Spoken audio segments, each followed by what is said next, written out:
We are in on Thursday in the middle of July, July 14th, and hope our Power Up finds you well on this Thursday, July 14th. I want to thank those of you who are on live even now. Thank you so much for being on, and look forward to our time together this morning. Trust that you had a good day yesterday, and look forward to another beautiful day here in northern Michigan. Eventually, it's supposed to warm up. I know it's a little chilly out even now, but warm up nice today. Nice sunny day is what they're saying. And so it looks like it's going to be gorgeous. I would ask for your prayers today. I'll be heading down to Kobiak, and I'll be teaching what they call a camp course. And so I'll have probably between 20 and 30 young people that I'll be speaking with, and look forward to that time this evening. And so I asked if you would pray for me as I head down there and speak, and appreciate those prayers. Okay, here we go. We are in Proverbs 26. Proverbs 26. And join me, if you would, in verse number 23. Yesterday, we looked at the power of the tongue, and controlling our tongue, controlling our speech, and how important that is. And no doubt we have all been maybe the victim of verbal abuse, and maybe we have been on the giving end of that as well. And so we realize the hurt that it does cause, the pain that it causes in one's life. And we should guard our tongue, guard our speech. Now, verse number 23, let's look. Verse 23, burning lips and a wicked heart are like a potsherd covered with silver dross.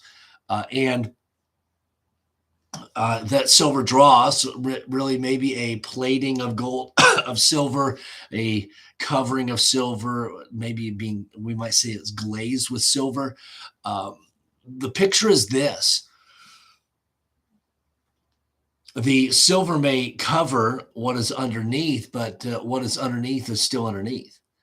And it's still plated with gold. So burning lips and a wicked heart are like a potsherd covered with silver dross. And so we may be able to cover and mask what is on the inside.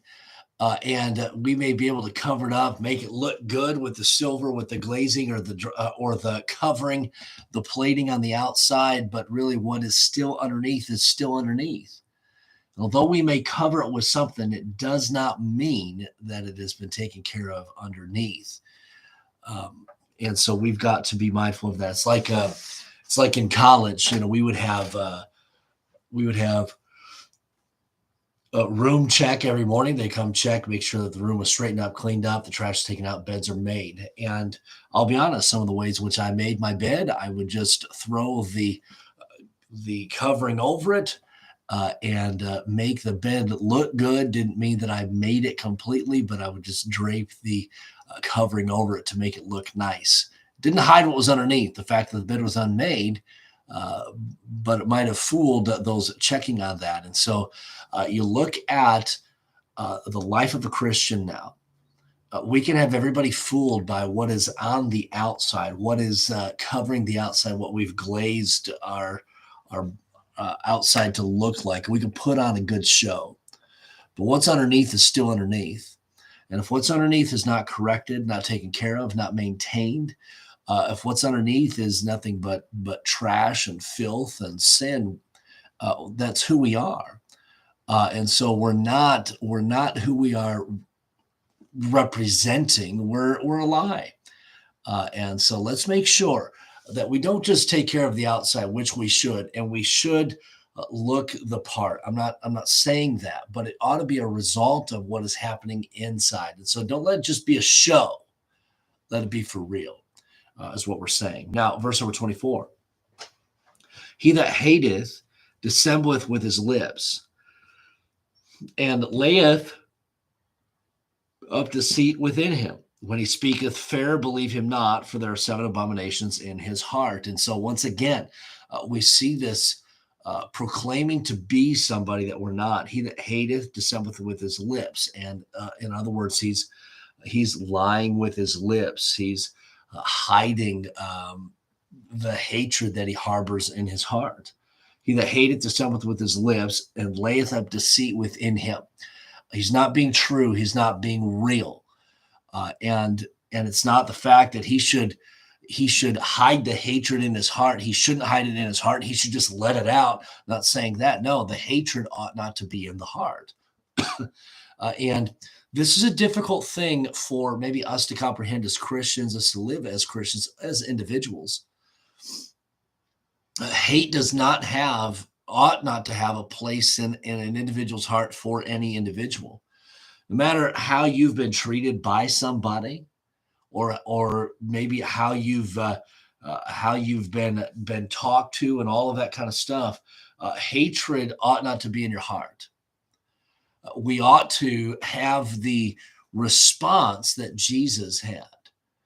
When we are wronged, we have the response of, Father, forgive them, for they know not what they do.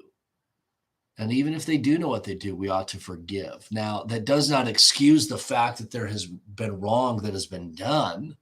Doesn't excuse that. Doesn't mean that it's right to do the wrong, but we ought to be willing to forgive. Verse 24 here, don't just put on a show. If you're just putting on this show with your lips, and man, you're hating somebody in your heart, but man, you're gritting, you're bearing it, and you're putting on a good show to not show that hatred for somebody. It says, verse 25, when he speaketh fair, believe him not, for there are 7 abominations in his heart. And so what I'm saying here is make sure that your heart is right. I'm not saying, well, because I hate that person, I'm just going to treat them like I hate them instead of putting on the show. That's not what the Bible teaches. If there's hatred in our heart, we ought not hide it. We ought to confess it, because it's not right. Hatred is never right. Man, we've got to make sure that we are right with one another. Listen, if we are not right with one another, if we are not willing to forgive, and our hearts are not right, then we are not right with the Lord. Because the book of 1 John, we even looked into 2 John last night in church, and we looked at this idea of loving, that being one of the part of the commandments. One of the commandments from the Lord is to love the brethren. And so if we have that hatred and we're disguising it, I shouldn't say kudos to you for disguising it, but you're not deceiving anybody. You're deceiving yourself into a lie because you think it's okay. And so, man, guard your heart. Keep it from hatred. It only turns to anger. It only turns to bitterness. And so that instead of covering it and with much fair speech and putting on the show, hey, let's just get the issue, get the hatred, get that right with the Lord, and be willing to forgive. All right. And this kind of goes into the next verse a little bit.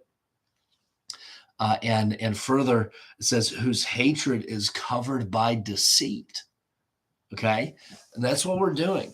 We're deceiving others because of our hatred, and putting on that good show, speaking that fair speech, and we're suppressing that hatred. No, that's not the way to handle it.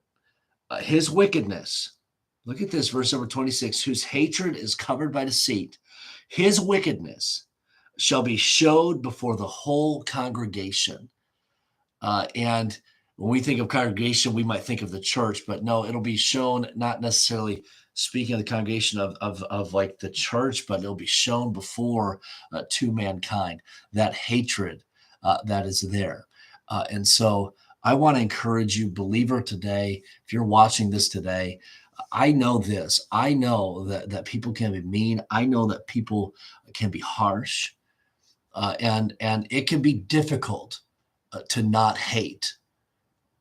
But the Bible is clear and tells us that we ought not to, because if we hate in our heart, it's like we have murdered them already.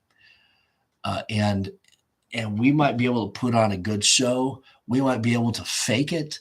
Our speech may be fair, but our heart is not right. Guess what? We may try to fool everybody, but verse 26 says, whose hatred is covered by deceit, okay, by our much fair speech, by the show that we put on, his wickedness shall be showed before the whole congregation. So how we respond to being wronged is so very important.